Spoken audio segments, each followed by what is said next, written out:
Andrew, can you please introduce yourself? Just a few words, just if you Sure. want. My name's Andrew. I've been living in Vancouver for 25 years.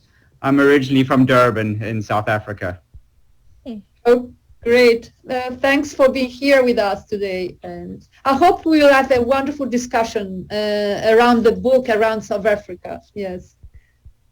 So, Lucia, it's your turn, I think. Wonderful. Well, I will pass on the mic to Cristina, who's the Vice President of the Dante Alighieri Society of Ottawa, who will give us the benvenuto on behalf of Nicola Santoro, our President, who unfortunately is not well tonight, but he would love to have been with us and join us. Cristina, grazie.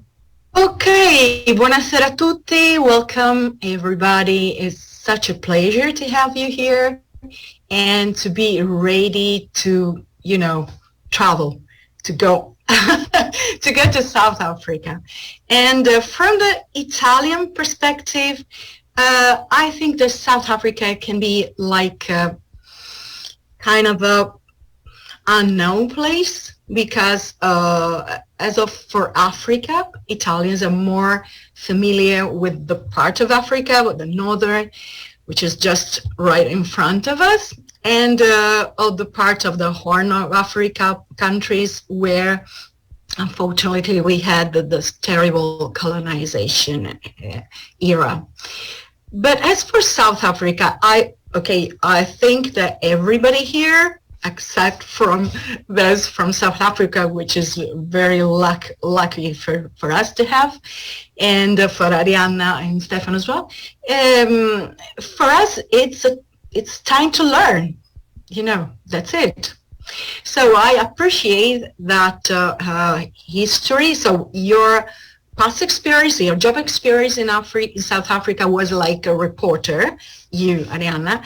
And so I appreciate that you felt like moving from the real statement description of events and the facts to something that is more related to the inner selves of people.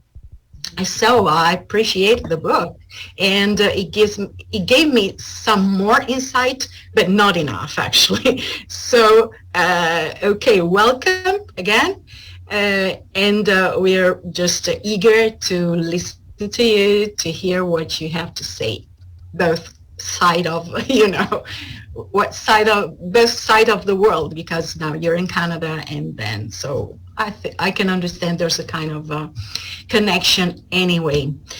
Okay, so Lucia, maybe you can trace back the story of this collaboration that led to this meeting. Thank you.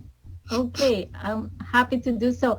I just wanted to add that in addition, of course, to our President Nicola Santoro, who again cannot be with us, but who sends his regards to everybody, we also have to transmit the regards of the Consul General, the Italian Consul General in Vancouver, who would have liked to be with us as well, but had a concurrent commitment. And we might be joined later by the director of the Italian Cultural Institute in Toronto, who also could not be with us just now because they have also an event taking place at the same time. So she might be able to join us towards the end of our event. So the way we're going to proceed is the following. I'm just going to provide a brief introduction of Arianna and Stefano. And then I'll proceed with asking a couple of questions to Arianna about the book and the context, actually, in which the book came to be. So bear with me. I'm just going to read a few notes to introduce to you all Arianna and Stefano in terms of their biography. So Arianna Dagnino born and grew up in Liguria, in Italy, by the sea. This is the eastern part of northern Italy, around the city of Genova, and then lived in London, Moscow, Boston, Johannesburg, Melbourne, and Adelaide. In Australia, she acquired a PhD in comparative literature in 2013. And then between 2017 and 2019, she was a Social Sciences and Humanities Research Council postdoctoral recipient in Ottawa, at the University of Ottawa, at the School of Translation. She has published several books on the sociocultural impact of global mobility and digital technologies. Among them, one published by Purdue University Press in 2015 entitled Transcultural Writers and Novels in the Age of Global Mobility. Mm-hmm. Arianna is a member of the Writers' Union of Canada, the Literary Translators Association of Canada, and the Professional Order of Journalists in Italy, among other associations. And currently, she teaches Italian studies at the University of British Columbia. Her novel was inspired, the novel we're going to be talking about tonight, by her years in South Africa. That was between 1996 and 2000, when she served as an international reporter for the Italian press. And in South Africa, she was accompanied by Stefano Gulmanelli, who also has, Stefano has worked in South Africa as a journalist, as a consultant in economic affairs, and as a photographer, and then currently teaches at UBC Sociology of Identity and Sociology of Migration. He also holds a PhD in Social Sciences and International Relations from the University of South Australia. I would like to say now something about this book. I hope I provided the proper information, Arianna and Stefano, to give a sense of who you are. And now about just two things about the novel. It was first published in Italian, of course, in 2010 with the title Fossili, which means fossils. And it's about a white South African woman scientist. The 2019 English translation of the book by the title The Afrikaner was published in Canada by Guernica. And this presentation today, 2021, coincides with the release of the German translation and of the audiobook version of the novel, of which we will be very pleased to hear a couple of excerpts. And we just learned that the book is also going to be translated in Arabic, and we're very happy to have Marwa Salam with us tonight from Cairo, who's going to translate this. So my first question, Arianna, please, to you, is the following. Well, actually, allow me to just very quickly wrap up to say that both Arianna and Stefano serve on the volunteer board of directors of the Dante Alighieri Society of British Columbia. And this is the reason we're here tonight. In the sense that we met thanks to Dante work back in February. I noticed that Arianna's signature block included the cover of the Afrikaner of the book. So I inquired with Arianna and I said, Arianna, have you presented your book at the Dante Alighieri of British Columbia? Because if you have done so and you have a recording, I would love to listen to it. And Arianna says, no, we have not. I did not think it was appropriate for me, very, very appropriately, she said, to present. Not elegant. Not elegant. Not elegant, exactly, exact words. So perhaps we could do it, we could present it in Ottawa. And of course, I turned to my colleagues and I asked, what do you think? as Dante Alighieri Society, can we introduce to our members and sympathizers a topic such as South Africa?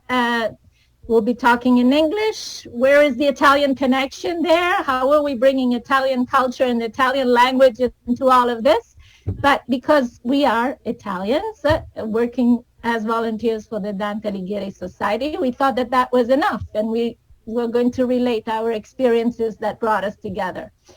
So in my personal case, my interest was due to the fact that I served in South Africa, in Durban, for a period of 6 months in 1994 as part of the United Nations observer missions for the elections. And that's why I was interested in Arianna's book, because in my brief assignment there, I was totally focused exclusively on my work in the townships. I have had no opportunity to meet or to explore the other reality of South Africa, and particularly the Afrikaner and white reality of South Africa. So that is at the origin of this gathering tonight. So thank you so much for all being here, and again, welcome. Arianna, to you. Thank you so much for this gracious and long introduction to our lives and to our CV and to our work. And so let's go straight into the topic. Let me just share the screen first. Can you see the screen? Yeah. Great. Okay. So as Lucia was saying, my novel is now in audiobook format as well, and we are honored to have, I'm honored at least, to have here with us also the voice actor, Dennis Kleiman, who has produced the audiobook. And so we will also have a short excerpt from the audiobook to play for you. But again, as Lucia was saying, this book is inspired by the 5 years that Stefano and I spent there in South Africa, and partly also in Namibia, I mean, just for different expeditions there, mainly working as international reporters. And what I wanted just to point out is that Stefano and I are Italians, naturalized Canadian, but neither of us can claim any South African ancestry. So this is a very strange book produced by an Italian who spent 5 years there, but is not South African at all. In a nutshell, the Afrikaner is the story of Zoe du Plessis, a paleontologist of Afrikaner origin, who, after losing her colleague and lover to a tragic accident, decides to embark on a field expedition into the hot plains of the Kalahari Desert in Namibia to look for fossils and to face her family's dark secret. In her journey of self-discovery and of atonement, Zoe meets some memorable and thought and change-provoking characters. Among them, a San Bushman shaman, Koma, a scarred writer, Kurt, a brilliant Xhosa entrepreneur, Cyril, and a Zulu border war veteran turned Rasta, Sam Kaleni. During in the development of Zoe's story, Zoe has two on-the-road trips.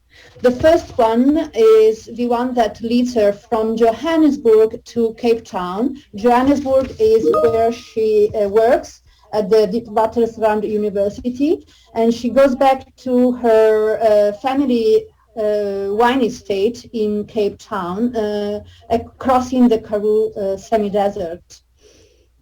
And the second trip is the one that she takes from Johannesburg via Freiburg and into Namibia up to Tsumpe in the northern part of Namibia in the Kalahari Desert.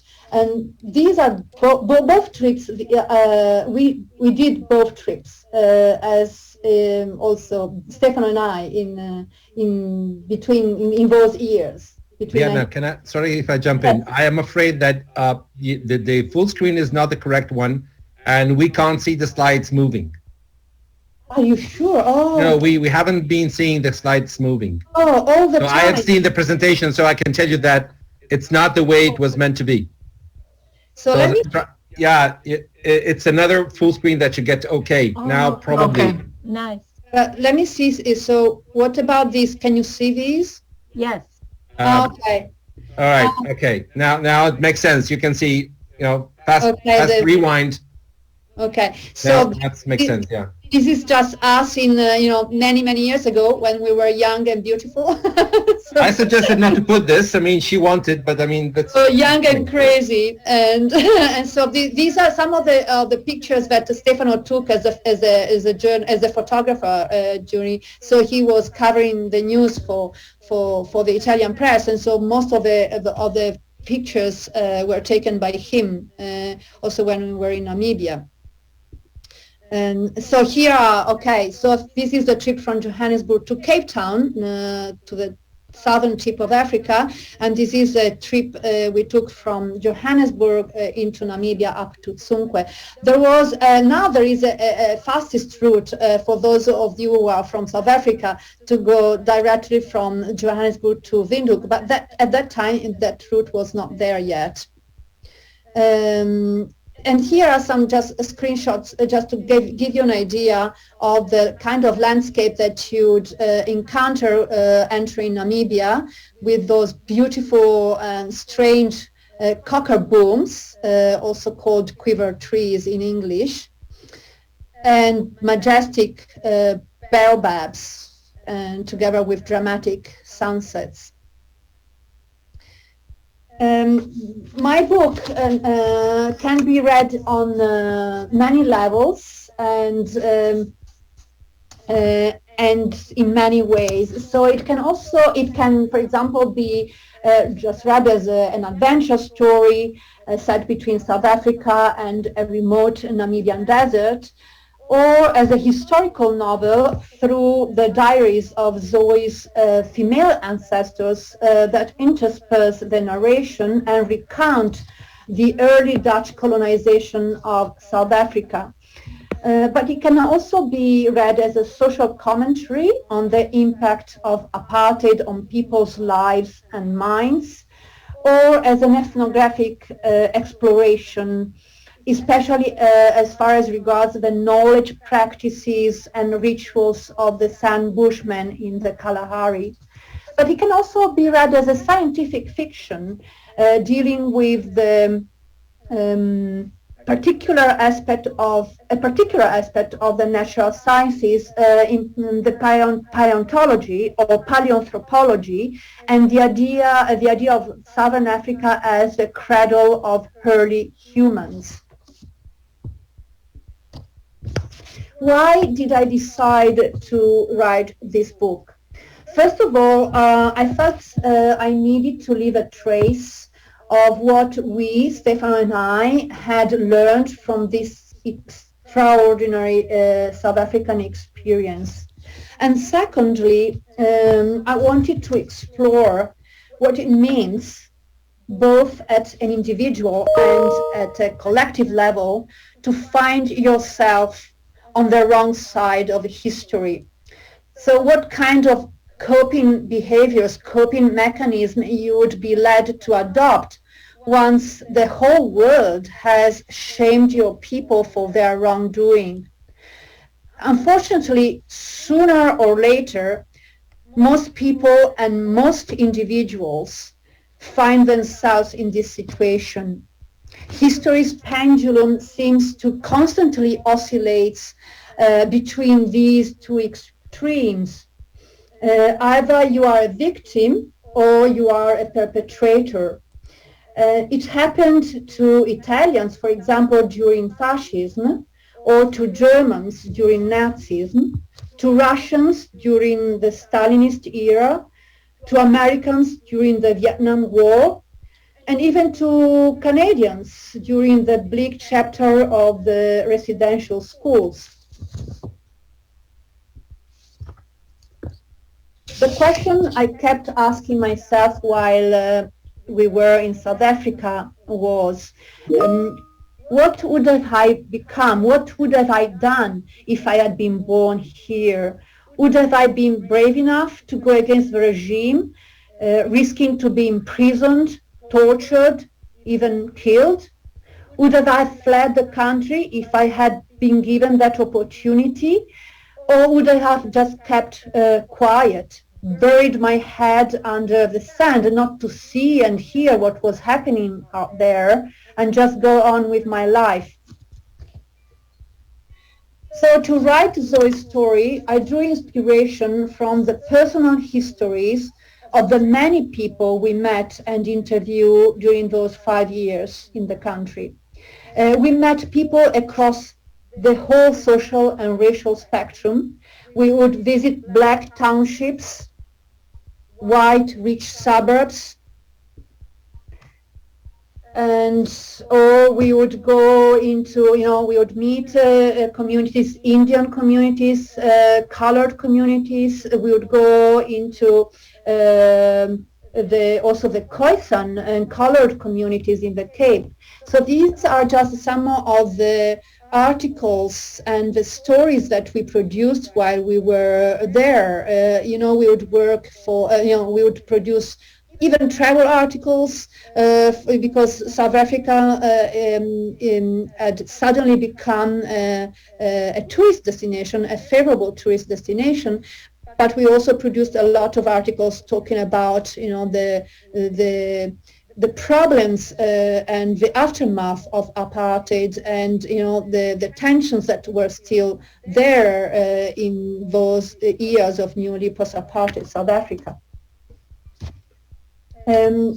For example, for Kurt Walder Merwe, the scarred trouble writer, I took inspiration from the lives and the character traits of two major South African writers, Breyten Breitenbach and the Nobel laureate J.M. Coetzee. For those of you who perhaps don't know who Breyten Breitenbach is, he was the poet, the revered bard of the Afrikaner folk, who turned at a certain point of his life, a certain stage of his life, turned against his people, became an anti-apartheid activist, married a Vietnamese woman in those years during the Prohibition of Mixed Marriages Act and the Immorality Act that made a criminal offense for a white person to have any sexual relations with a person of another race. And then was accused of high treason and was imprisoned for 7 years in Pollsmoor maximum security prison. So this is one of my inspirations, but the other, for example, for the character of Cyril Kunene, the brilliant Xhosa entrepreneur, I was inspired by the first black entrepreneurs who were able to make inroads into the Cape wine industry in the Cape wine region, which was considered one of the strongholds of Afrikaner tradition and Afrikaner privilege.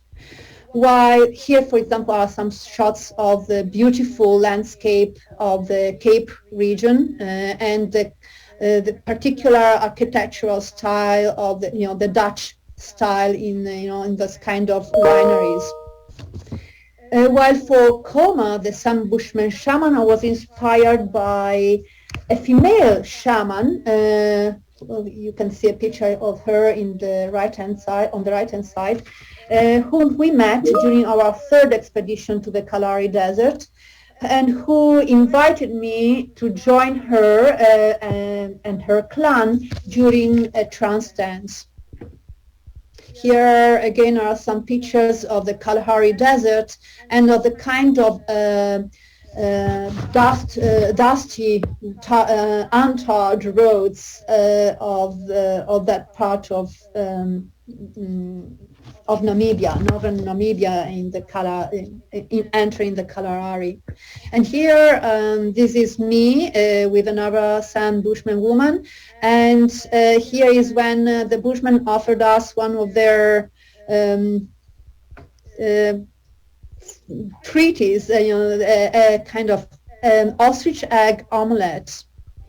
And here below is, when they would gather around the fire for one of their trance dances.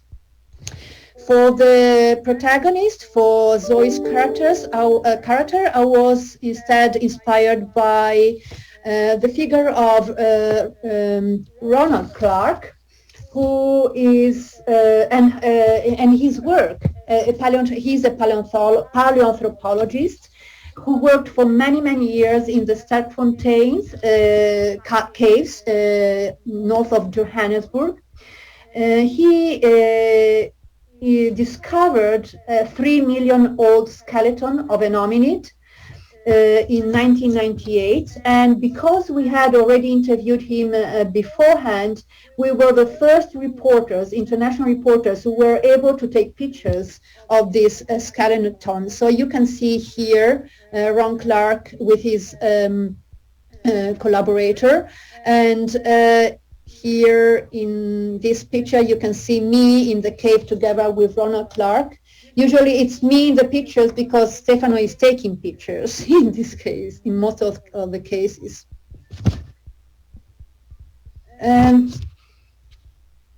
Science and magic face each other in South Africa, each operating on its own plane, on its own level.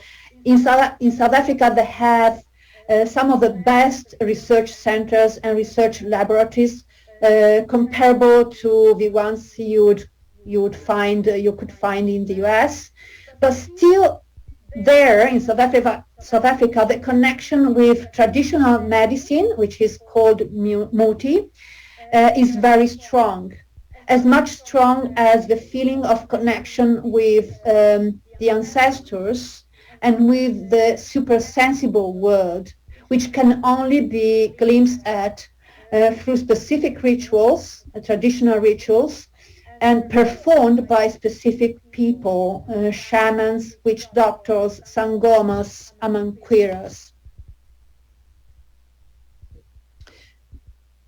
And so here we are at the my mentioning of the audiobook, superbly, I believe, narrated by Dennis Kleiman. And also, I just wanted to add, before we can listen together to a short excerpt from the audiobook, I just wanted to mention the fact that the German translation has just been published by Berlin publishing house Palmart Press. The translation has been performed by Hadi Feilauer. And again, the Arabic translation will be completed in August by Marwa Mamdou Salen, who is with us today, together with Dennis Kleiman. And also the Italian translation will be performed by Stefano and will be published at the end of the year by Ensemble Edizioni in Rome. So let's hear 4 minutes from the audiobook when Zoe enters the Karoo, the semi-desert that stretches for miles and miles on end between Johannesburg and Cape Town, and where she meets Koma, the shaman. Sorry.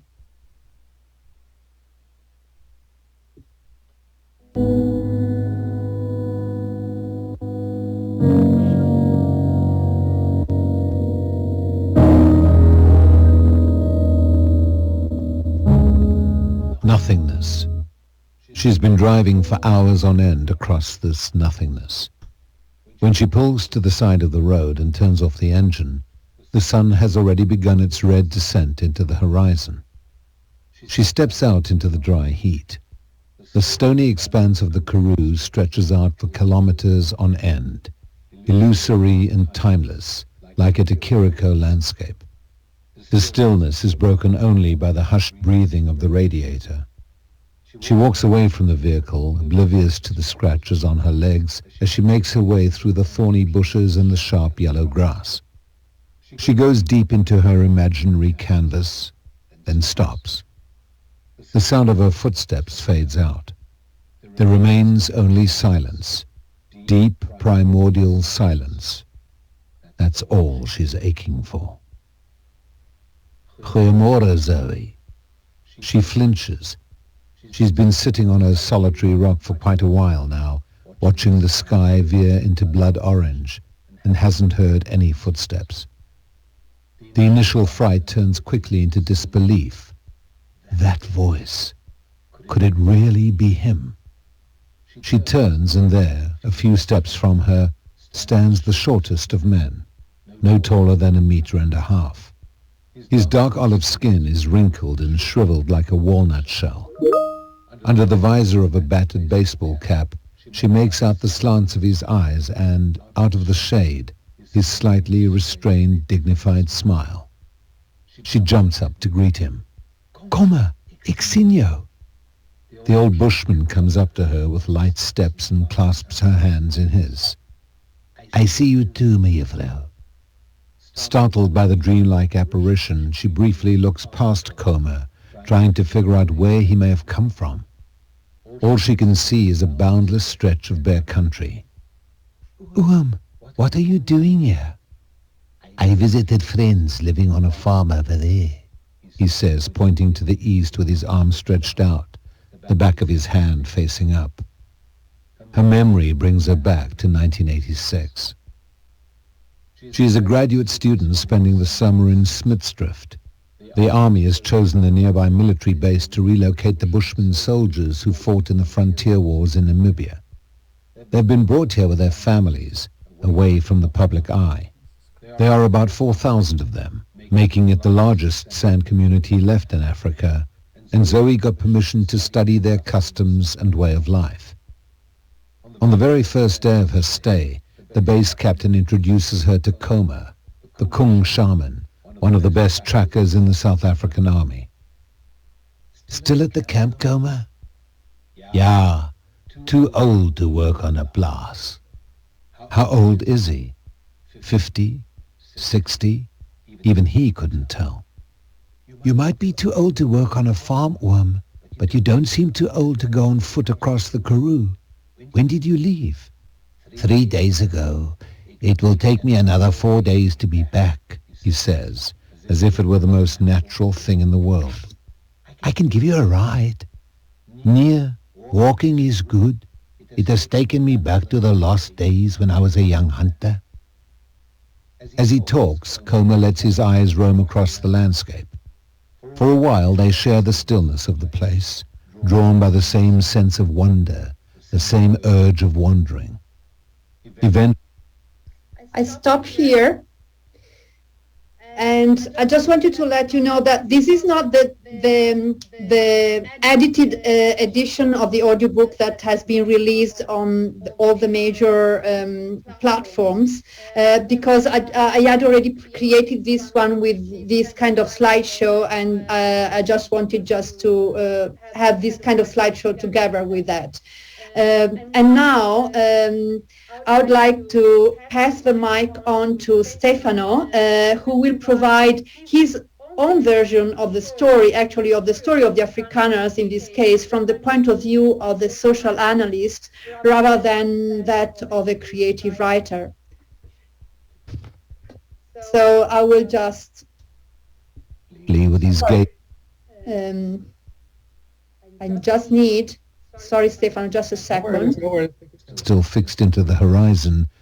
How can I get to my PowerPoint? The old shaman says, That is a good question. Okay, I think I can do it from here. In the meantime, let me congratulate. I mean, Dennis did something.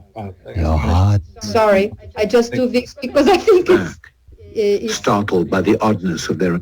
let me just... counter. Zoe is momentarily... I don't know why it doesn't let me go to my... Okay. Don't panic. I think it's done. Okay, let me just We'll get there. share again the screen.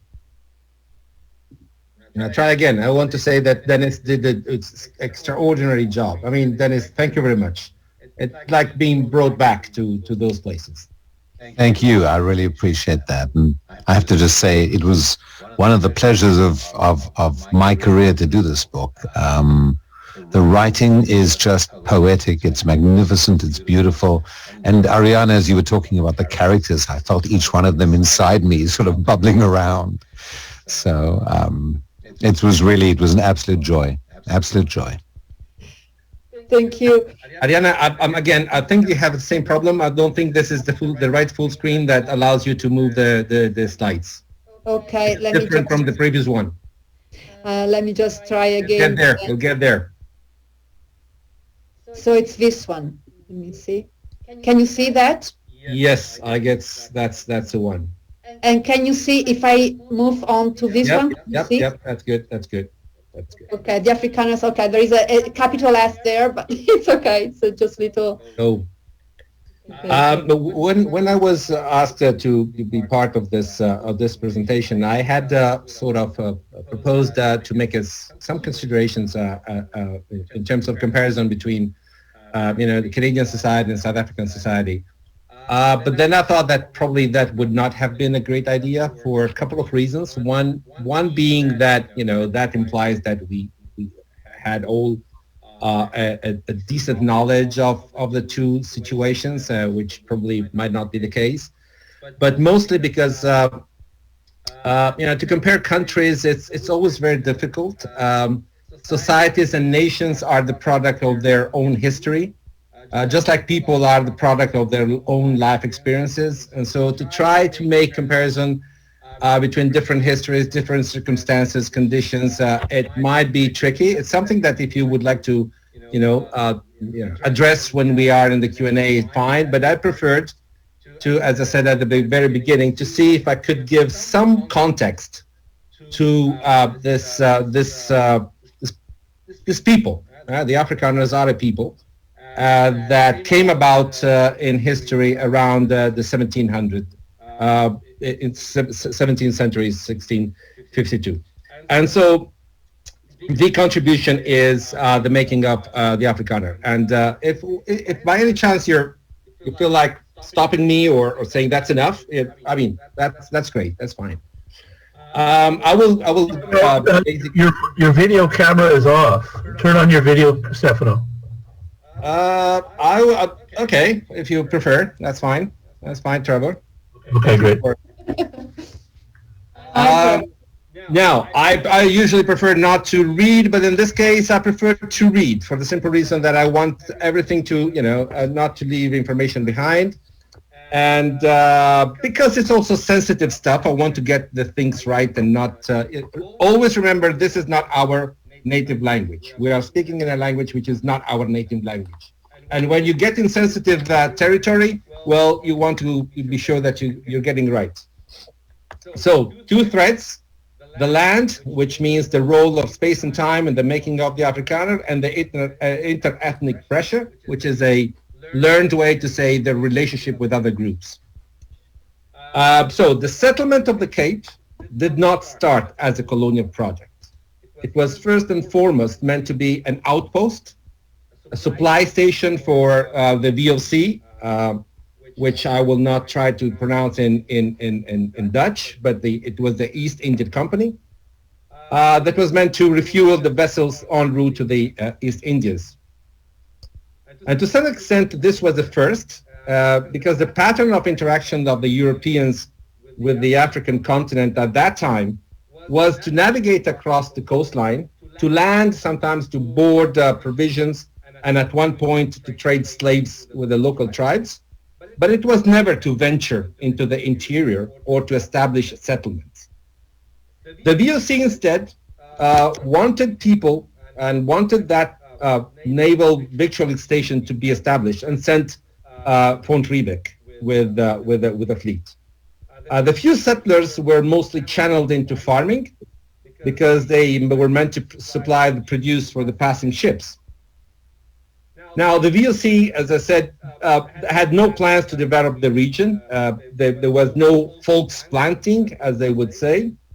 But with time, they allowed former employees to retire at the Cape and to set up farms. But there were set conditions to those that were called the Freiburgers. They had to be Dutch, and they had to pledge to stay at least 20 years. This group, which can be seen as the initial core of those who were to become the Boers, were joined around 1690 by 200 families of French Huguenots, escapees from the religious persecution in Europe, the Night of St. Bartholomew, for instance, who had ended in Holland, in Protestant Holland, and then allowed by the VOC to settle in the Cape. Last but not least, there were quite a few German soldiers, once discharged from the VOC, that were permitted to establish themselves in the Cape. So you have this group, this mixed group, by the end of the 17th century, roughly constituted, let's say, 55% of Dutch, 25% of Germans, and 20% of French, that was to become the main body of the progenitors of the Afrikaner. Now, it's worth remembering, and I will mention that later, that the ancestor of the South African English, that is, those that were to constitute the other main group of the white South Africans, were to arrive only in the first quarter of the 19th century. So basically you have 120, 130 years in which they are, this mixed group that I was talking about, they are, quote unquote, by themselves in that space. And so you have this group increasingly detached from the countries of origins, from their countries of origin, that begins to develop a perception of being different from their former compatriots. And this is a process that can always be seen and observed when the majority of those that live in a new place are actually born in that place, vis-a-vis those from the countries where they were coming from. The result is a sort of a schism that is produced towards the old country and the ethnic parentage. Adding to this, there was the fact that the traditions and the lifestyle had to be revisited and reinvented to adapt to the new reality of the African environment, thus further promoting the severance with the cultural bonds with the old countries. Now, allow me the use of some jargon taken from sociology. We can say that the group at that point has entered a process of self-ethnicization. That is, defining itself as a distinct ethnicity. The Afrikaner ethnogenesis, as we could use the word, was not only triggered by the self-characterization of being increasingly culturally distinct, but also by the perception of being isolated in a hostile environment. With almost no support from the mother country, the VOC was growingly seen as foreign and increasingly exposed to clashes with the surrounding people. Now, as we will see in a minute, those they had to confront were not only the indigenous, the black, mostly the Xhosa, the descendants of the Bantu migration from Central Africa, but also other whites, namely the British. Now, at this stage, I've talked about the space, if you like, the new environment. Well, time also played a role, as I mentioned before, in the forging of this new ethnic consciousness. For a century, there were little newcomers and poor communication with the external world. This led this odd mixture to realize that they needed to be self-reliant for their settlement and maintenance, forget their respective old country, accept that Africa was their only home. This passage was sanctioned by the taking up of new names as a people, Kapenaar or Afrikaan, which then became the name of the language that they developed. Let me introduce now the second point I wanted to look at, which basically is the role of the inter-ethnic pressure or their relationship with the other groups on the ground. So, enters the British Empire, 1795, but mostly 1806 with the invasion of the Cape. Power and culture that at that point at its core were mostly Dutch, although it was a sui generis Dutch, were replaced with the newcomers, the British, attempting by 1815 to anglicize the colony linguistically and recast the institution in a British mold. Not surprisingly, this led to conflict. Afrikaners' perception was that of being subjugated by the British, and this fostered, actually increased, an attitude of exclusion. This attitude already lingered during the process of Afrikaner ethnogenesis, as it often happens when a new group strives to assert its distinctiveness. When faced with the British threat, it radicalized. And in time, it extended towards almost all so-called Uitlanders, the foreigners, who were prevented from entering Afrikanerdom. Indeed, a sense of victimization becomes a powerful push towards a self-ethnicization with exclusionary traits. The notion of the lager, the defensive formation to again, reject the offender, was slowly being molded. Now, this is typical interacting pressure at work. And the two ethnic elements that mostly lent themselves in marking the distance from the British were language and religion. In fact, the otherizing element that, as we will see, came into play with the ethnic evaluation of the indigenous people, which was skin color, well, that could not apply to the British, right? So, with respect to the Afrikaner language, well, that was on the one hand marginalized by the British administration, who sought to replace it. But on the other, it was also often referred to in a derogatory terms, kitchen Dutch. And as we know, in the context of interacting pressure, an insult or a threat to the language is lived and perceived as the insult and a threat to the ethnic group existent to core. As for religion, it also contributed to the juxtaposition between the Afrikaner and the British. In the early 1600s, the Dutch Reformed Church had undergone a reformation that hinged upon a stricter interpretation of the Protestant faith. That was the religion that the first Dutch had brought with them in the Cape. When shortly afterwards the Huguenots arrived, they blended well. As a people persecuted for their Protestant faith, they were mostly welcomed by the Reformed Church. While on the other hand, the English Protestant thread had been influenced by new ideas developing Europe, rationalism, humanism, also pietism, things the frontiersman over there never got in touch with. So ultimately, the more open attitude preached by the English missionaries, upheld by British governors, and professed by the English community were seen by the Afrikaner as a threat to their belief system, especially when this belief system developed to incorporate negative stances on race based on specific readings of the Bible, the so-called Ham theory, the curse that was put by God on Ham, the father of Canaan, from whom it is believed people, or it's framed that people of coral descent. Now, this is the relationship with the British, but the British obviously were not the only threat from the point of view of the Afrikaner. The other was represented by the indigenous people.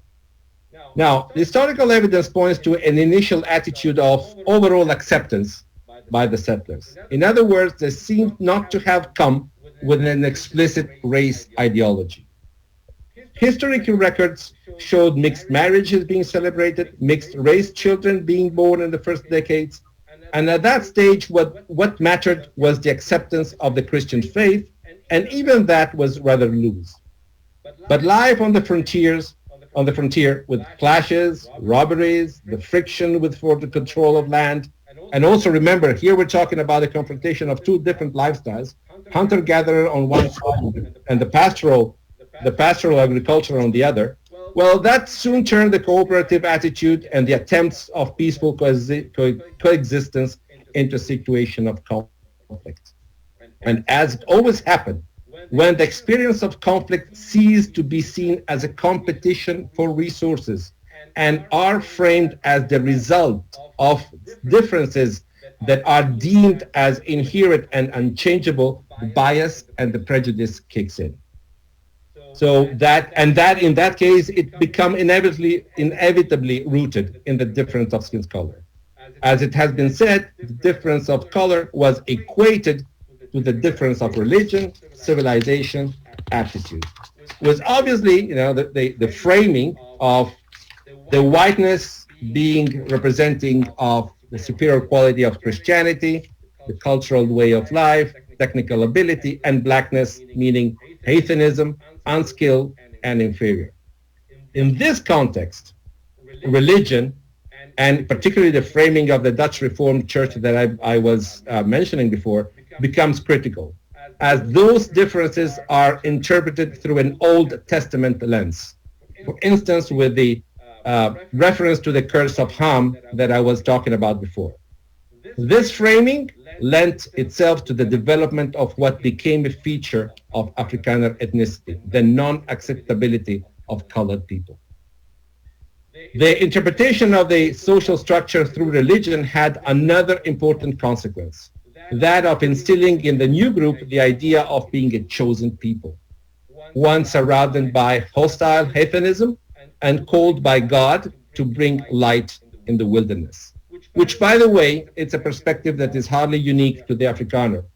A similar notion was nursed by the Pilgrim Fathers, and the whole imperial British endeavor rested, at least in narrative terms, on the idea of the white man burden.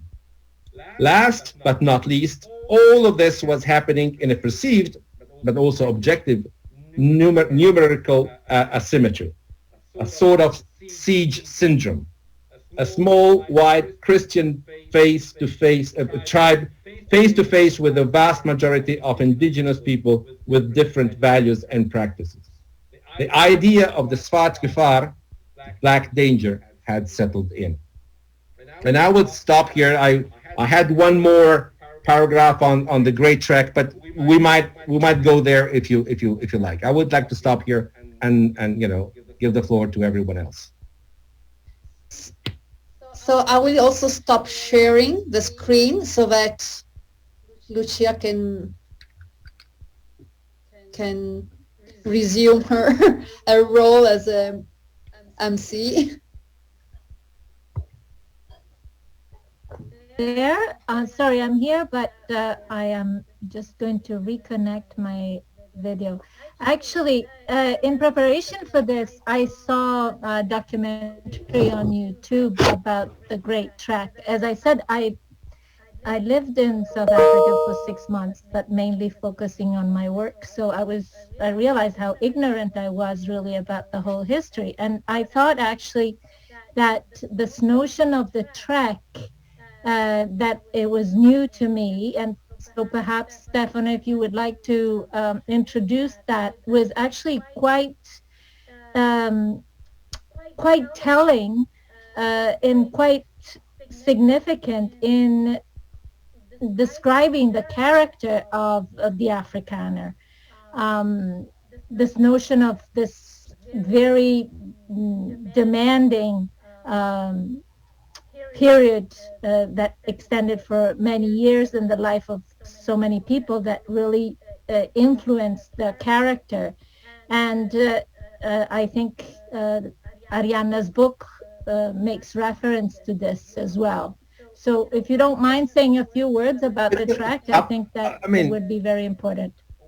Well, thank you. It has been considered as or framed often as a great depiction of what has been called the Afrikaner almost pathological desire of political freedom, because it was basically the moving away of roughly 14,000 Boers, although there were waves, starting in 1835, away from the Cape Colony to escape British government and escape some of the rules that the British government has brought in, namely the abolition of slavery, for instance.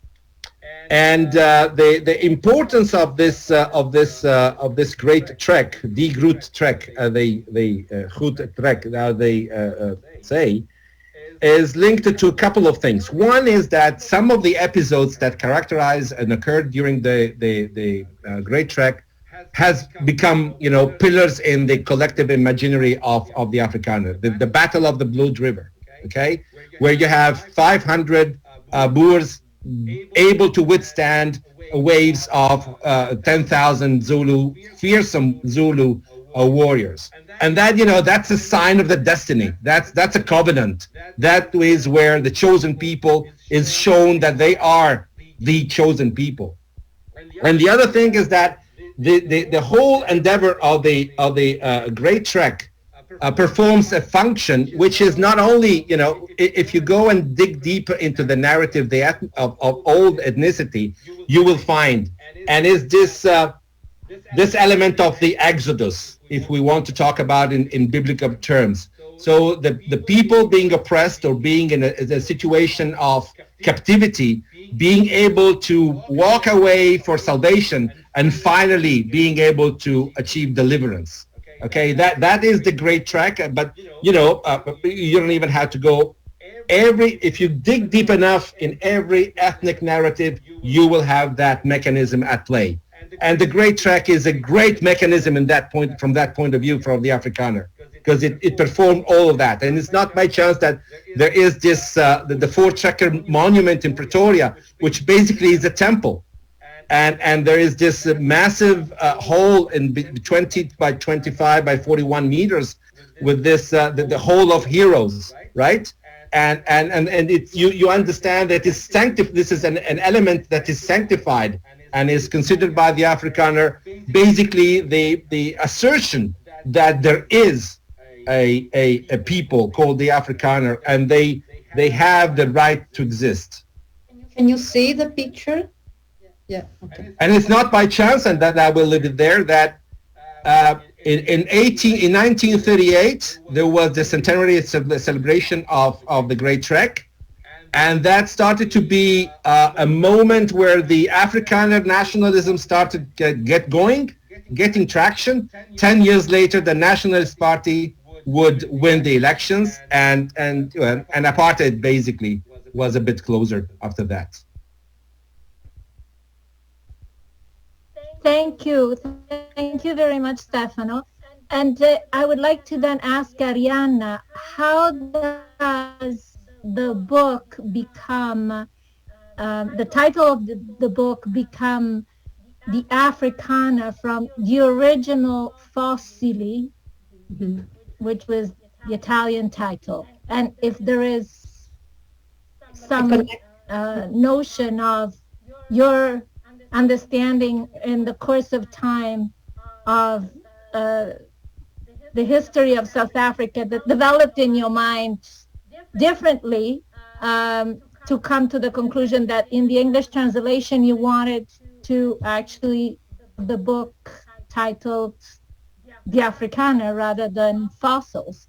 Yes, and in hindsight, thanks for the question. It's very interesting, because if I could change the title now, I would add the name of Zoe. So it would be Zoe, the Afrikaner. My intention was to stress the protagonist, so the identity of the protagonist, of the main character of Zoe, but just leaving the Afrikaner can be misleading. Instead, if I had titled the book Zoe the Afrikaner, it would work much better. And for example, even in the German translation, Die Afrikanerin works better because it already has the feminine adjective included in the title, so it's the female Afrikaner, and also this gives a hint at what we are talking about. So this person, and because this is the story of Zoe, the story of a woman who is who has to face what it means to be a white Afrikaner, privileged white Afrikaner in post-apartheid South Africa. How so she has to find her own identity and to understand how she can be part of this new South Africa after the collapse of apartheid. Although she was not, an integral part of the system, but still, and she was not an active, perpetrator, but still she was part of that system, although a passive of that, a passive actor of that system. Still, she needs to find. So it's a woman who is facing a society in transition, as many other others. Both white and black, they were all trying to find a new identity in a new country. That's the main reason for that title. Thanks for that question, Lucia. Personally, I would have many other questions, but I would rather leave the floor to those of you who have listened so far and might have some comments or questions. I know some of my colleagues from Ottawa do, but perhaps somebody else as well. I'll introduce the opening of the floor actually for questions. I'm Mary Arnold. I'm actually from the Dante, Ottawa as well. And I'd like to thank both Arianna and Stefano for your presentations. The information, the photographs, everything was just absolutely beautiful and a great learning experience in this short little bit of time. So I'd like to ask anyone who has a question to use the chat application on your Zoom, just because my little screen won't allow me to see hands for everyone. So if you were able to type your question in, if you should have one, and that way Arianna or Stefano can address your queries. Thank you.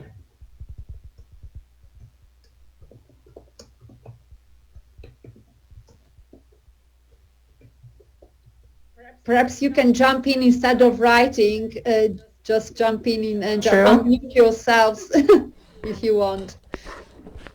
It's Renato here. I'll jump in if that's okay. I'm in Vancouver, and thank you for this wonderful opportunity. You can see how Stefano and Arianna make a really great team, and so I'm looking forward to reading the book.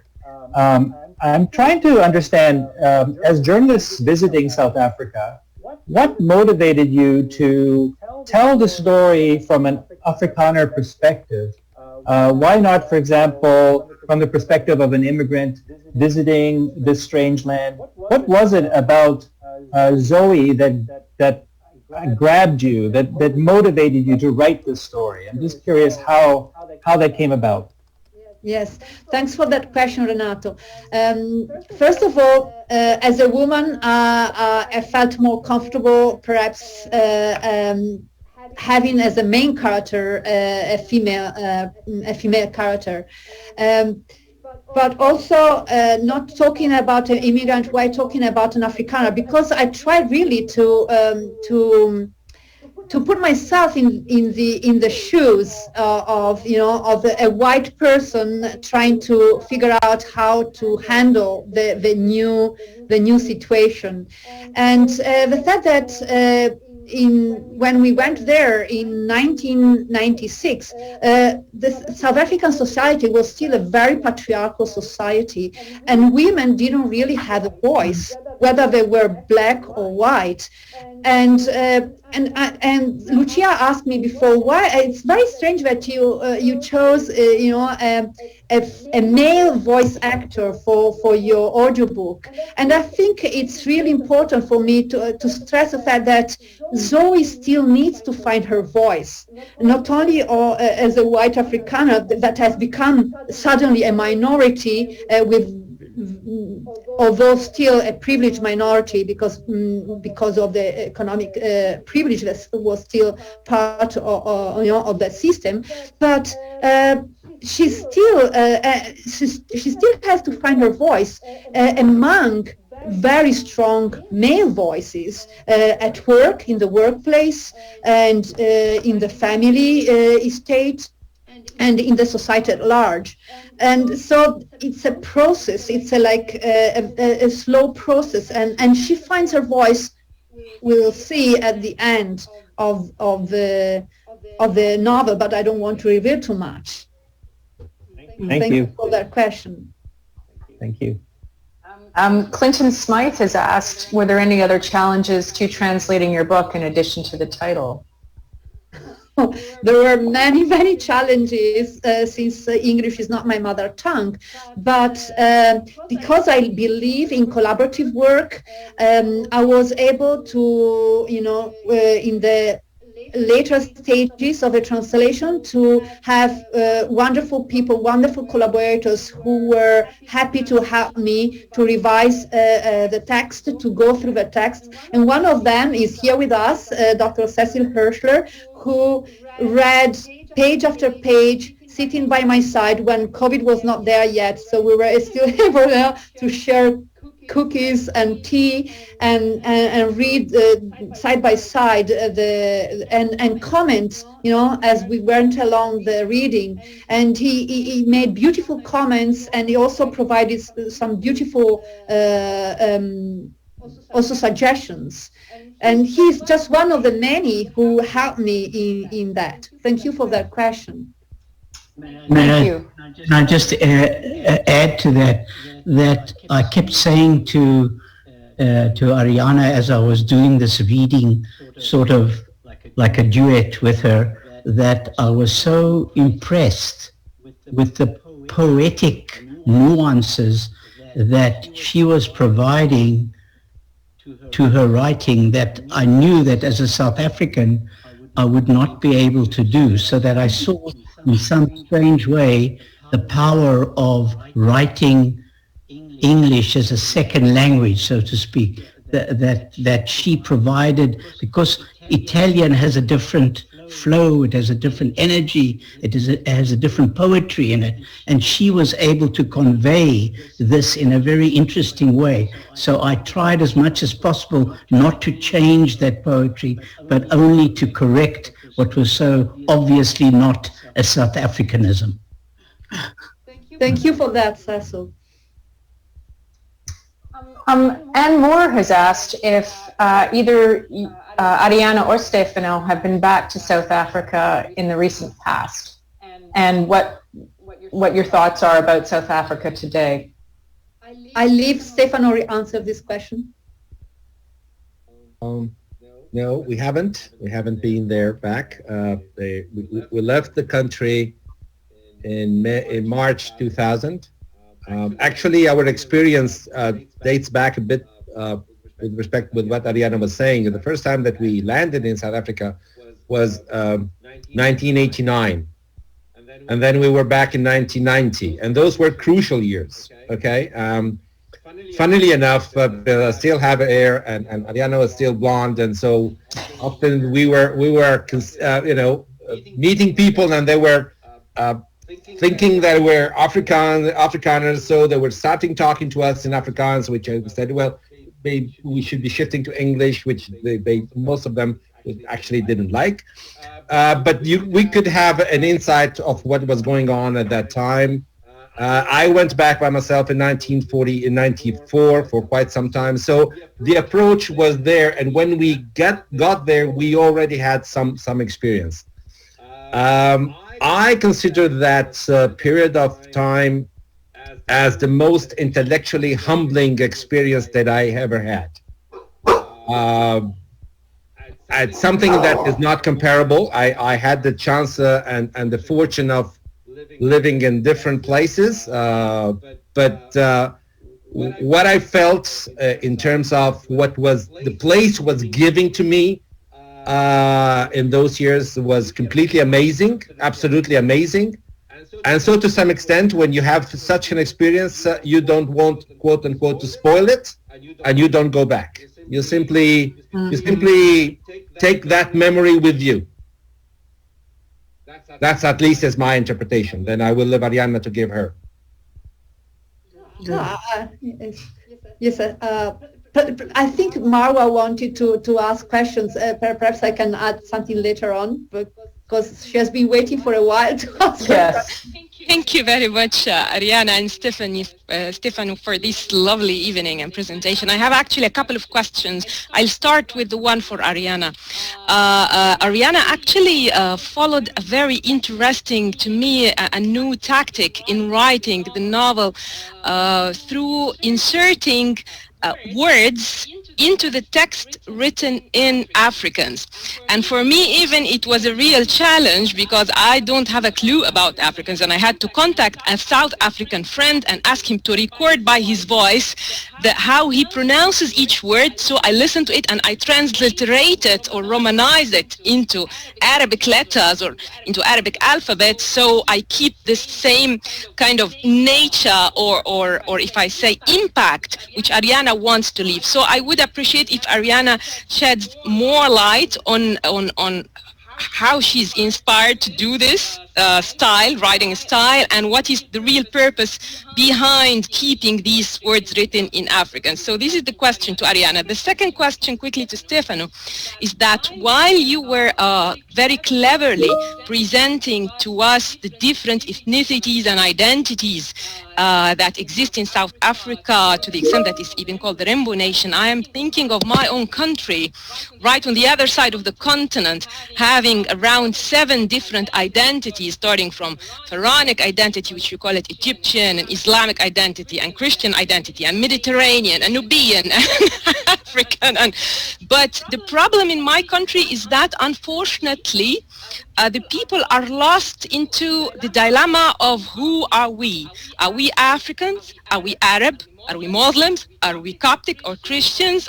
So this identity crisis, it is argued that, and as a specialist in African politics, I am one of those who argue as well that it hindered Egypt from playing an influential role in its African sphere. But when we take this picture back to South Africa, I can see that despite these multiple identities, South Africa succeeded during the apartheid and post the apartheid to keep a very influential role in Africa. I wonder, what is your opinion in these different actually reaction to the issue of having multiple identities? Thank you. I've taken much of your time. Thank you very much. Thank you, Marwa. And for those of you who don't know Marwa, what we said at the beginning of this event, Marwa is an Arabic translator of the Afrikaner, which she has completed, and she will hand to the publisher in August after the final editing. So why did I choose to introduce and to include Afrikaans words in the narrative? I am a linguist. I love languages. I love foreign languages. I would love to be able to learn as many languages as possible. Language is the door to a culture. So language is part of what cultural identity is.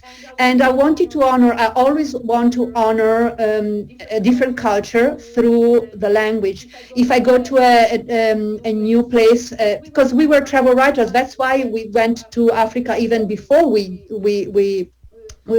before we settled there for 5 years as international reporters. But as travel writers, we visited many countries, and always I would try to at least get some language, to learn a bit of the language of the place we were visiting. And in this case, I really wanted to honor that language, and by trying to include words, but also to give a more, kind of a more lively approach to, and to give a glimpse at that culture. And because there are words that even if translated, would never convey the same kind of feeling, the same kind of message. And that's what I wanted to recreate. And I have also seen this in other writers, and it's not something that I invented. And I've always, for example, liked when writers would, like Indian writers, would introduce words in Hindi, or some other writers who introduce words in their own language, even when they were writing English, because, and little by little, by reading those words page after page, I could assimilate those words, and those words would become part of my vocabulary as well. And as much as we are becoming more and more global citizens, we are introducing into our vocabulary more and more foreign words, like sushi, for example, in Italian. In the 1960s, when I was a child, no one had heard about sushi. Now everyone is eating sushi in Italy, and it's just part of our common language now. And now I let Stefano answer the second part of your question. I just want to add one thing. Having read the book and presented it in audiobook format, associated with what you just said, is having Afrikaans in the book. And obviously, from my standpoint, I created these characters, through my voice and different accents and different approaches. It gave it, for me, such authenticity. And I could feel the Afrikaner feeling that I had about people. When I lived there, I was very much against apartheid. So for me, I've always had a bit of a negative feeling, towards the apartheid regime, and consequently that sort of overflowed into the Afrikaner people, which necessarily is not really true. But what it it just gave such a sense of authenticity, and it allowed me as the narrator, as the actor, to bring this to life, to really embody the characters that much more. Absolutely. Thanks, Danis, for this. This is very plausible clarification. Thank you very much, Arianna. Thank you. Well, I get one point of yours, Marwa. There were so many, so I will try to give an answer about the influence that the influential role that South Africa managed to have, despite of everything that was happening within the country. Well, let's put it this way: during the apartheid regime, the influential role of South Africa was also linked to the fact that basically, the rest of the world, or the rest of the Western world, actually was not very much bothered by what was happening there. Remember, it's, the 50s and the 40s and the 50s and the 60s, those kind of feelings were there. And they were not yet being chastised as they fortunately then became. So the fact that there was a political regime practicing apartheid was okay. You know how many times talking with the South Africans and Afrikaner was saying, well, we've been told that we're doing racist, we're taking racist policy. What are the Americans doing, and what have been the Americans doing until 1960s? Why they're not raising the issue there? And as a matter of fact, in 1960s, South Africa left the Commonwealth because, the British Empire didn't want that stuff going on within its courtyard, if you like. But still, we know that underground things were going as usual. Because at the end of the day, there was one thing that mobilized all the Western world, all those that were considered the Allies, which was the Cold War. And the conversation that Arianna reports around the fire with Daniel, Zoe, and Sam is actually a true conversation that it's an assembling of different conversations that we had.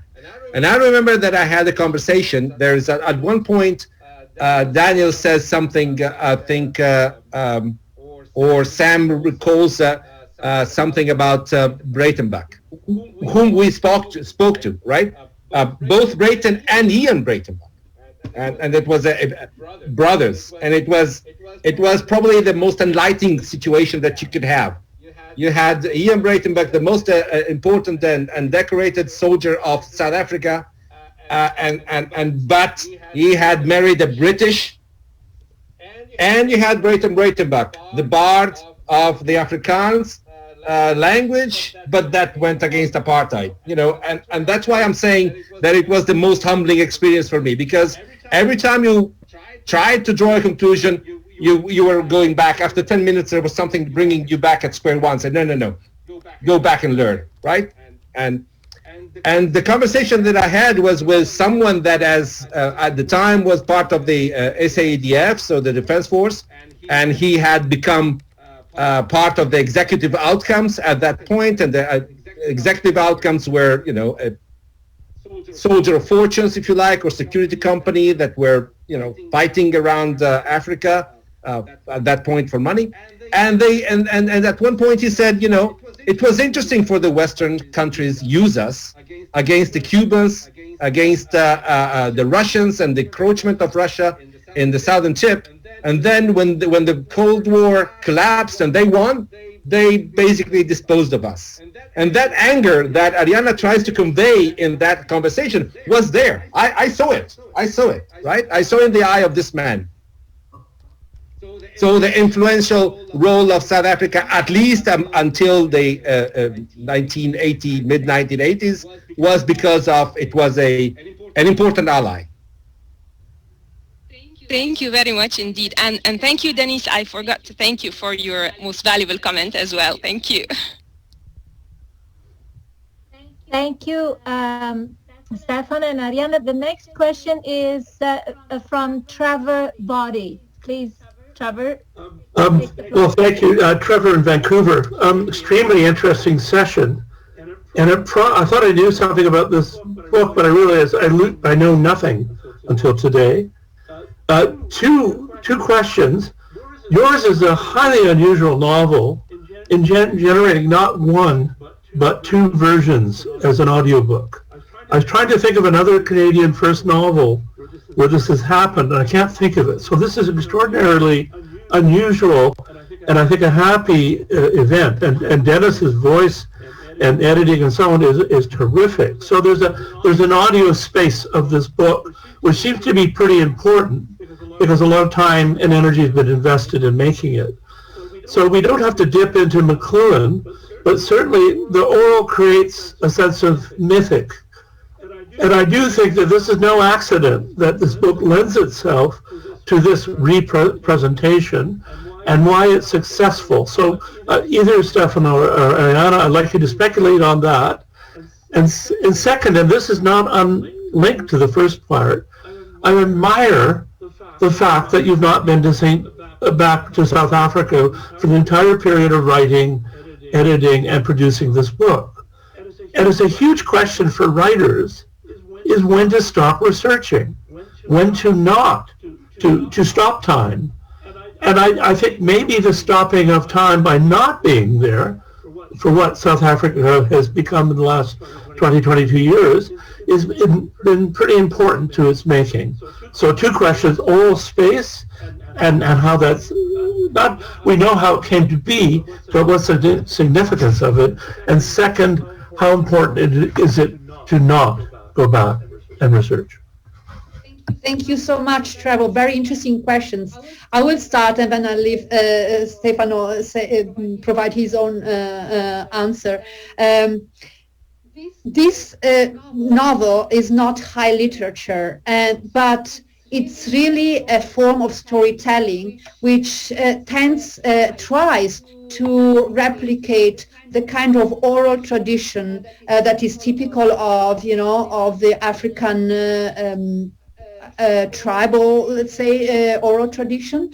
And so it's kind of going back to the roots of what it means to be humans around the fire and telling our stories around the fire. And in fact, some of the best stories, and I think one of the best stories that comes up in the novel is told by this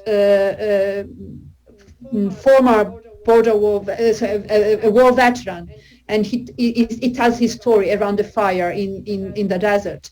So I think we should really, and I see also with the new trend with TV series, there is this need of going back to this way of connecting humans through storytelling and through oral storytelling in this case.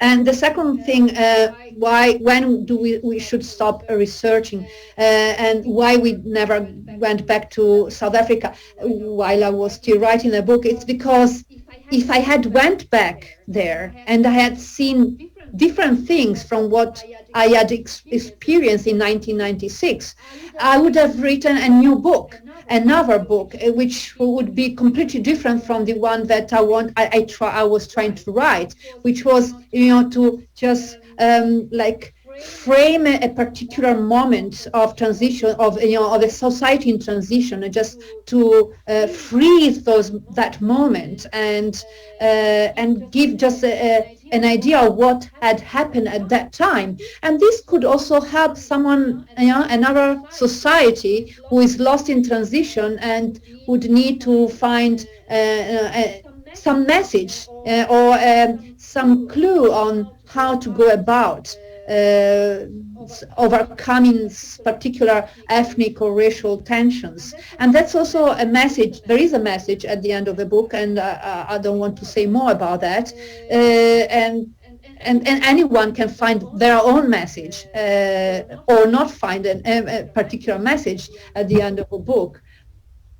I wonder if Dennis or Stefano would like to say something on those two questions. Please, Dennis. Well, one of the things I found, the last time I was in South Africa was in 2014, and going back, I've been back quite a few times, but each time I did feel the wonder of your youth and the memories. They started to sort of fracture slightly because of what you were seeing in the real world at that particular time. And, I've got family who live there still, and I hear that things, are getting worse and worse and worse. But what for me was so wonderful in doing this work is it conjured up my youth as well. It conjured up there was an aspect of living in South Africa, aside from the politics and everything, that was just wondrous. I mean, we didn't have television in the country until 1975, which was all engineered by the government. But it also gave us, and Cecil, I'm sure you'll agree, it gave us an incredible youth because it was water to our imagination. And, when I think about life today and the young kids today, and it's a completely different world. I mean, it's unrecognizable. It's interesting. I have the book open, and you were talking about, someone had mentioned a little earlier about why Arianna chose a male voice as opposed to a female voice. And there's a part right here which basically talks in a sense in the book, it describes that. Ari, it's the part on page 128 where it starts, the story is over, which was the whole thing with the three of them around the fire. And it delves into the depths. She thinks of Africa. She was born here like her ancestors who lived and died on this continent. It's part of her destiny, she guesses.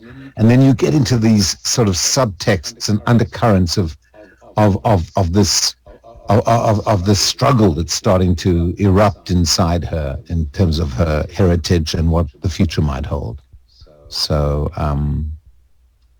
that's my little part. Thanks, Dennis. Very quickly. First of all, just a second, Stefano. Cecil would like to add something. Sorry, Cecil. Come in.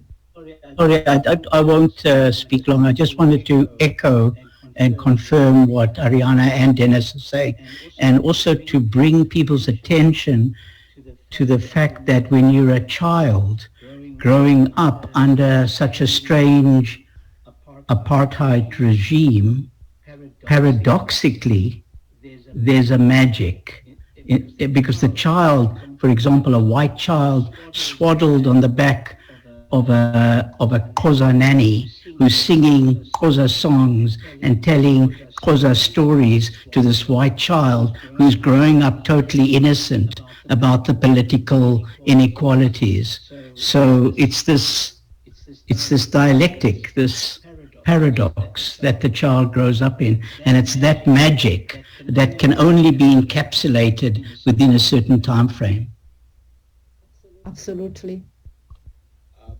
Very quickly, one thing is that Clinton has, I'm not sure if I haven't said it, if I'm not, that's, makes the comparison that I did between Ian Breitenbach and Breitenbach far less effective. The two of them, they were brothers. They were absolutely brothers, and again, we're talking about two people that started in a completely different way and sort of in the 60s switched. I remember Ian Breitenbach telling us in 1960s when South Africa left the Commonwealth, I saw my country, because even if he was in the SIS, he was a brilliant soldier because his youth was spent in the SIS, and he had married an English woman. He said, I saw my country, South Africa, picture itself into a corner. So I decided that I had to be there with my country. And so it's there that he started with the SADF and became the most decorated soldier in the country. As far as the issue of going back to South Africa, I already sort of told my point is not go back and spoil the memories. But it's not only that. And it was what Arianna was saying, and I tried to wrap it up in a sort of theory, if you like. There's something called the fragment theory in sociological terms, which means that a people that leaves a certain country and go to another country, they will keep the tradition, the memory, even if that country from where they're coming from, which is what had happened with the Afrikaner, for instance, keep on evolving and becoming something different. But to some extent, Arianna did exactly the same. She took away that kind of memory and that kind of South Africa in order to be able to live within that South Africa all the way through she was writing the book. And allow me to say that probably another point of we can say the rather successful way of Arianna of writing the novel was due to the fact that most of the things that you find in the book are things that we experience with other people. Okay, the episode of the border crossing with men from the vehicle. Well, that was told to us by a former soldier that had been in Angola. Okay, and the screaming in the bed with mother that trying to help him and he not being wanted to be helped. We talked, and you know what? The most important thing that we did is we went there trying to understand. This does not mean that we didn't have our quote-unquote judgments about what had happened, but we were available to talk to everyone before putting out, I know who you are, or I know and that allowed us. And we spoke also with not so nice black people, because I personally went into Soweto talking with hijackers, okay, because that was part of the story that we had to create, and but you could, and there you have a piece of another story that comes in, and once you have all that material, and allow me to say the ability of Arianna of weaving the whole thing, which Arianna has I can tell you that in Italian, Arianna, I always say your writing is too baroque.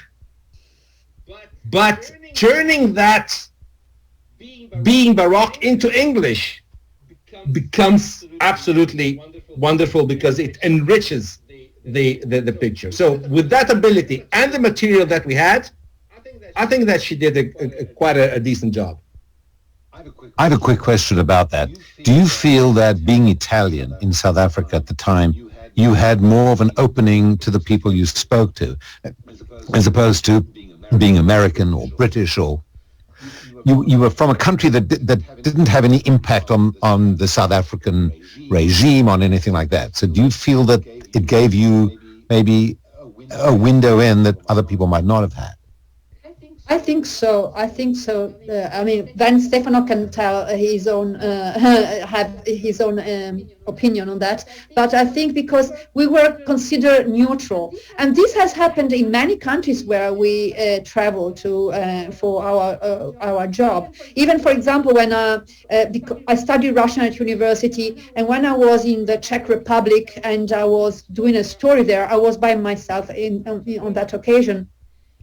I had also studied German, so I could speak both German and Russian. And depending on the people, I had to choose which language to talk to them, because since they had just been, it was just after 1989, so they really didn't want to speak Russian again, and they had been forced to speak Russian for many years, and so sometimes I would need to switch to German, but because immediately when they understood that I was Italian, they would open up and because my German was poorer than my Russian, they would switch back to Russian and say, oh, don't worry, we can tell you everything in Russian, it's no problem, because they saw in me someone who hadn't been either on one side or the other. So again, I think, Dennis, you are right. I think we had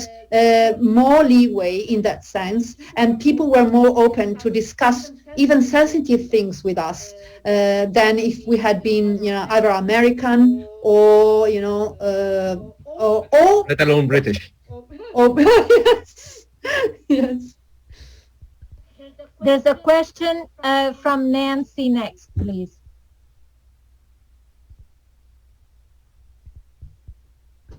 Hi, this is Nancy. I'm from Seattle. Arianna, Stefano, nice to be chatting with you finally. My question was really about the style of the writing. I mean, it seems like it's almost a typology, a type of writing, and it's interesting to me in that it takes a kind of the science of sociology, a very learned understanding of looking at groups of people, and you make it available and accessible to people who aren't trained in sociology. And for instance, I feel like a whole new way of kind of looking at the states and different areas within the states. So I'm wondering, my question is really if you're thinking that this is a kind of a style of writing that you would like to apply to other areas in the future. That's a good question, and I must confess that I love travel writing, and because I was so my background is that of a travel writer. I think in my fiction I have combined these two passions, travel writing and also a kind of ethnographical look at approach to wherever I would go, and so mixing these two things in a fiction, and also the fact that I also had a journalist background that helped me also to to be able to open up and ask questions when needed. All this contributed in creating this kind of style, which is, I think, typical of travel writers, such as even like Paul Theroux or Pico Iyer, who, I mean, these are just bigger writers, of course, but who also have then translated that kind of writing style, not only from their, let's say, travel essays into their fictions, because also they wrote fiction, not only travel essays. And yes, I would like to be able to now, hopefully with COVID situation under control, to be able to go out there in the world and start again researching, and perhaps, for example, one thing that I would like to do is go back to Italy, to my hometown that I've left so many years ago, and see it in two different, very new eyes, with very new eyes now. And yes, That sounds fascinating. Well, good luck to you. Thank you.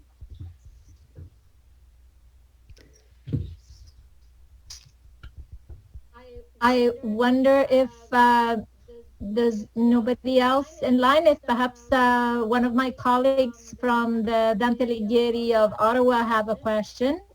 I have, if I can. Okay, so I was wondering, since I told Lucia that one of the first kind of African expression, it was related to Africa actually. I found in a short story by Doris Lessing, the story of the non-married man. It was a very strange character, and he went from village to village. He found a girlfriend, and he was like in a very high, can I say, he fell in love with the girl, but also with the community, and then he fled away. And okay, that's it. All the people around him that recognize him every time, they say he goes native, the person. He went native. So my idea was maybe he should have gone native, you yourselves, Arianna and Stefano, because this strong relation to South Africa and to South Africans.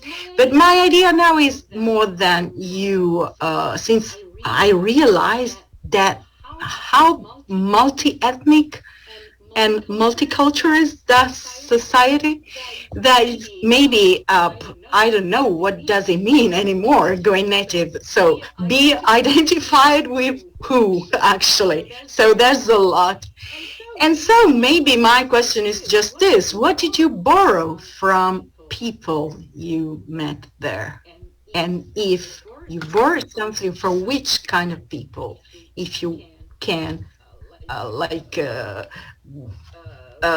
just identify yourself with some more than the others. Thank you for that, Christina. And yes, you're right. You know, we couldn't have gone native because how could you choose among 11 official languages, 11 official tribes, you know, ethnic groups? So it would be difficult to go native there. But what I really, I think what's I really appreciated, what I brought with me away from South Africa is the warm-heartedness of the people. Both, I must confess, both white and black. I mean, black people, I are really, when you go back and when you go to Africa, this is my feeling. And I hope it's not just a question of romanticizing things, but the kind of immediate connection I can get with, you know, either a black woman or a black man, in the way they express their humanity, the way they softly touch you, and the kind of embrace, the kind of warmness, the warmth that they can express is something that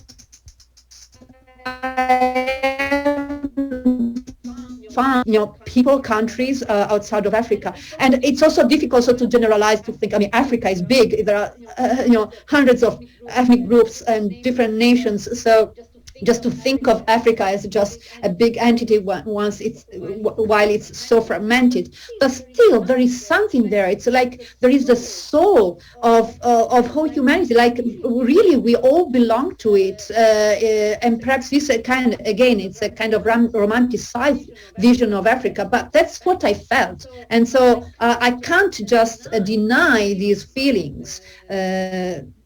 Being, you know, that I felt while I was there. And Stefano, perhaps you can you can stop me here now. What did I get and what did it bring away with me? Well, the strong will and love for the country of all the people in South Africa. And I got to realize, I mean, we were there in, you know, 1993, 94, stuff like that. I mean, those were years, I can tell you. And we had a house with a terrace, and for those who are familiar with Johannesburg, Clarina Northcliffe. So it's on a cliff, right? And so from the terrace you could see basically all the expanse of Johannesburg, massive and I remember that most of the times in the morning when I was waking up and going out of the terrace and looking at this expanse and say, well, this is one more day this country has got through this difficult situation, because it was difficult. It was really difficult. And I came to realize that it was difficult because no matter of all the divisions and cleavages and stuff that there could be, all the people living in that country loved their country like hell, I can tell you. And they wanted it to succeed. There was all the ingredients to have something going awfully bad. And yet it got there. It got there. It got there. And I admire that for what they've been doing. Absolutely. I would like to ask if you have experienced il mal d'Africa, and I'll let you translate that, please. After leaving, or even before leaving, knowing that you had to leave, it was time to go. Arianna. So again, it's in the book there is a dialogue between during a part in which Kurt, the travel writer, speaks also with a couple of Americans who are there as visitors, and so this concept of Mal d'Africa, which is this kind of nostalgia for Africa, comes up.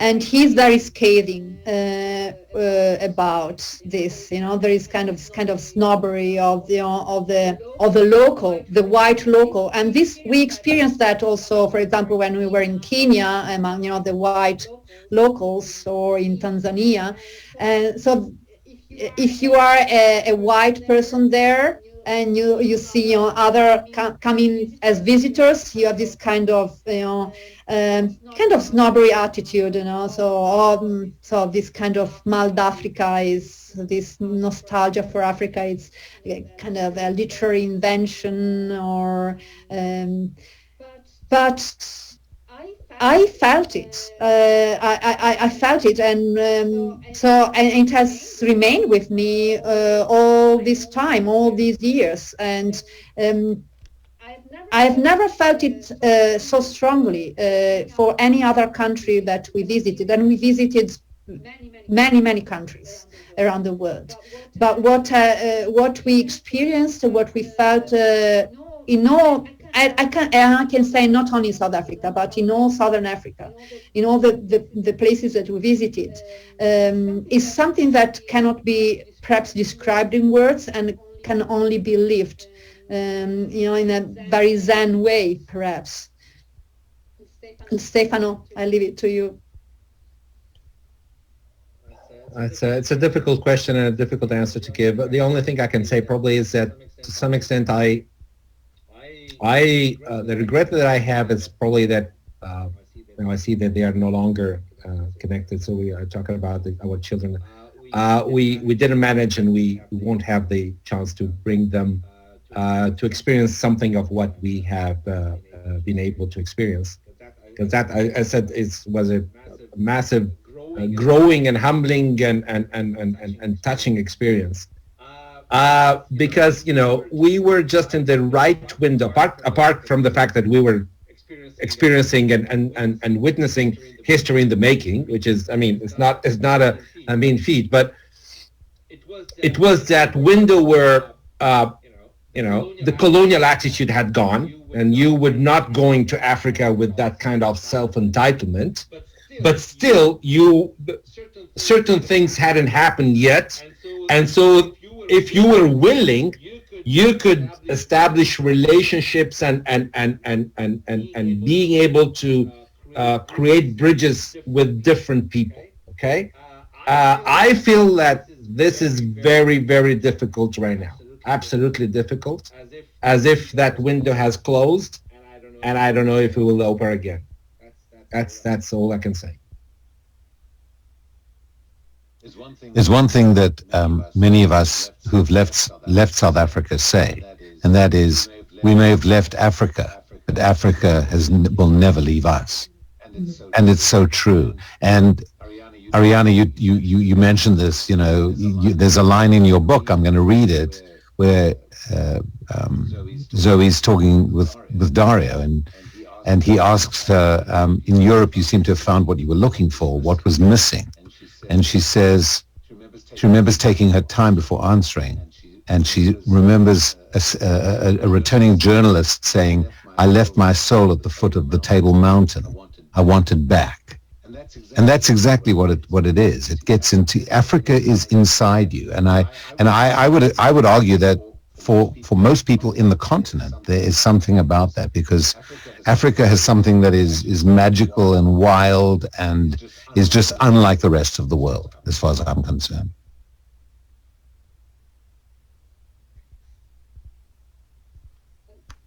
And I think also that it's the depth of the human relationships are much stronger there and much truer. That's what I found. It's you get to this kind of level of intimacy with the person very quickly and very easily.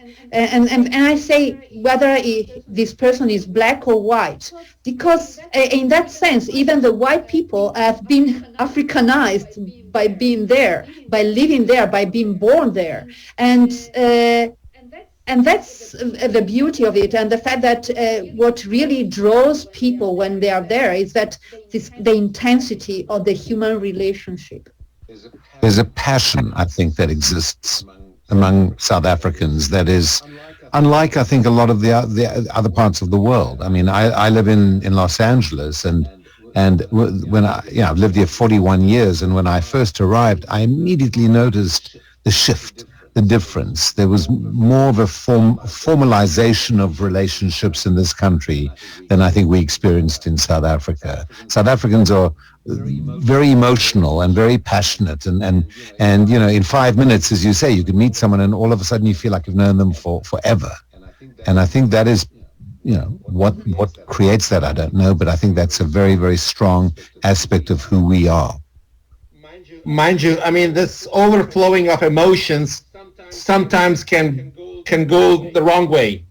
Let's not paint a picture that is totally and completely rosy. There is a trueness in all that, and the trueness, as we know, it's both sides. Oh, most definitely. Absolutely. I agree with you.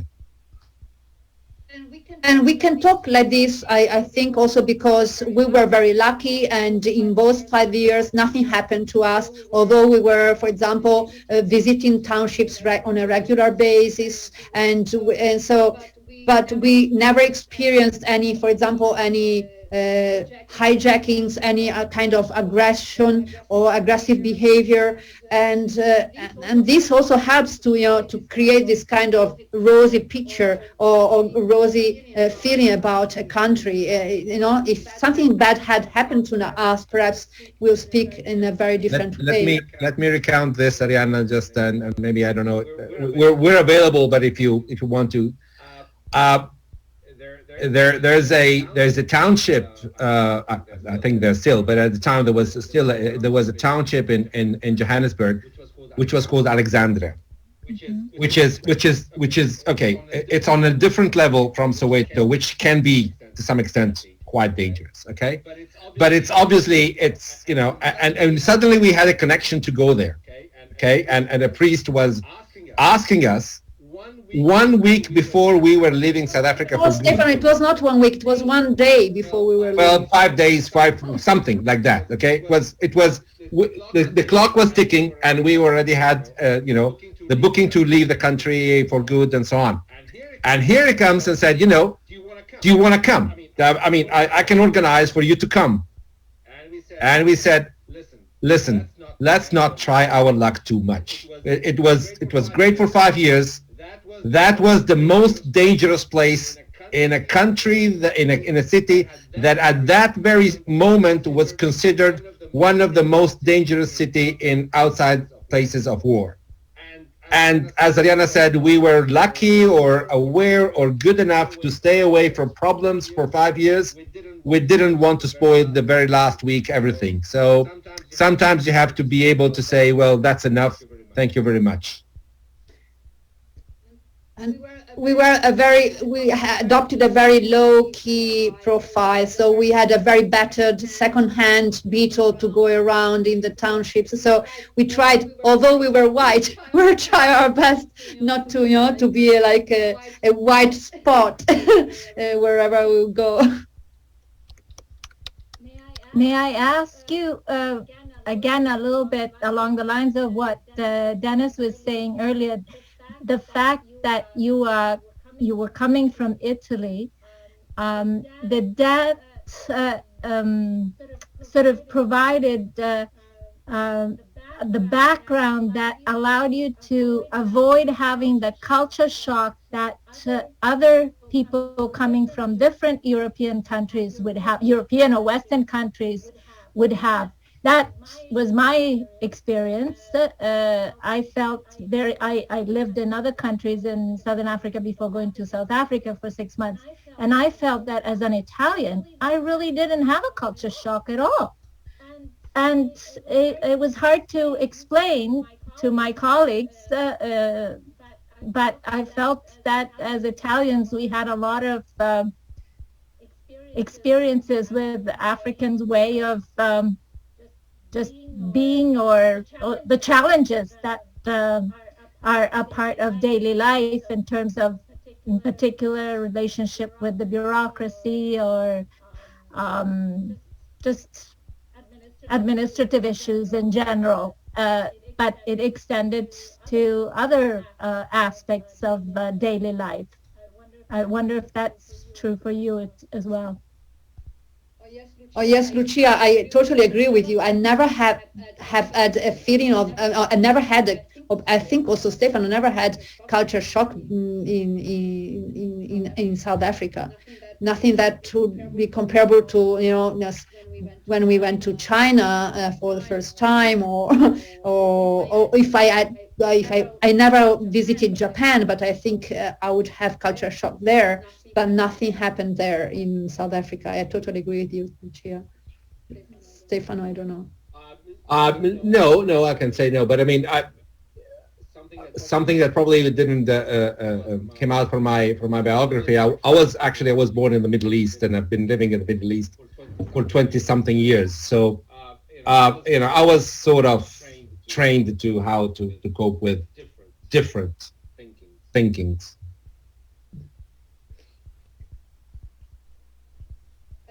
I don't.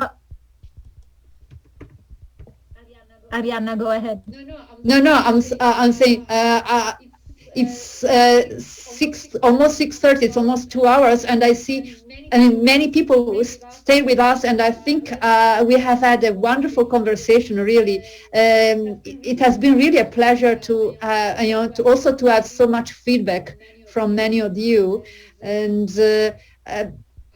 I don't know if any other South Africans were present here wanted to add anything about what we said. Perhaps even if you would like to include some to introduce some critical thinking here, or a critical voice and different from what we have just said.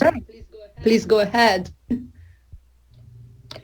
Hi Arianna, Anne-Marie here. Hi Anne-Marie. No critical voice, just saying I enjoyed it very much, and it was the background you provided was wonderful as well, and like I think a few other South Africans on here, a sense of nostalgia, just hearing the history again that we grew up with. So wonderful. Thank you very much. Thanks, Anne-Marie. Thanks. Hi, Andrew here. No, I think from what I've gathered so far, I haven't actually read the whole book yet. I did get it from the library, but I think you've done a great job. And like I said in my comment, it almost made me feel nostalgic. Not quite, but almost. Thanks, Andrew. Thanks so much.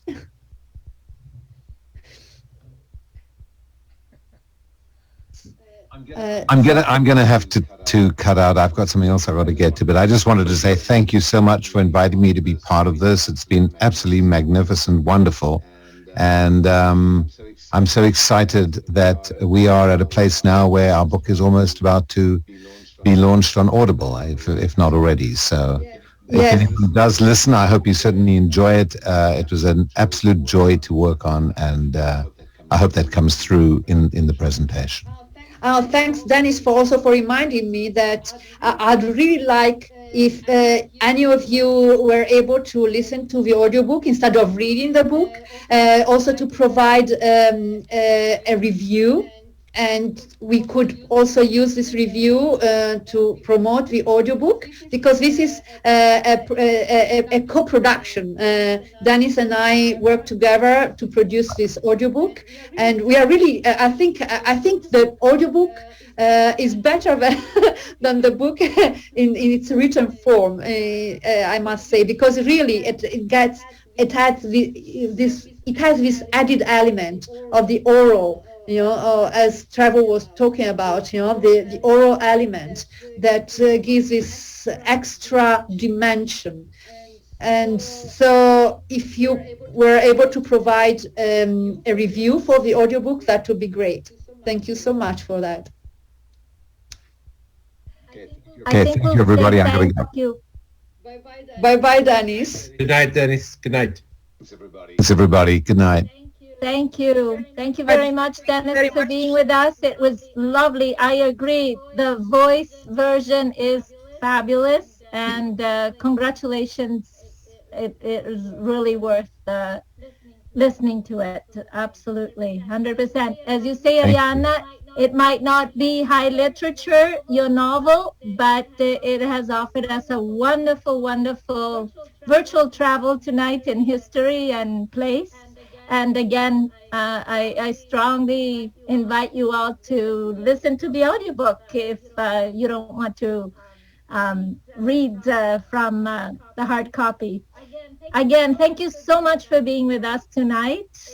It was a pleasure meeting you all, and I hope there'll be another opportunity later on to work again together among Dante colleagues across the continent. So thank you, Dante Ottawa, for organizing this, and to all of you for being with us tonight. Again, thank you to everyone. Thank you so much. Thank you. Okay. Buonanotte a tutti. Congratulations.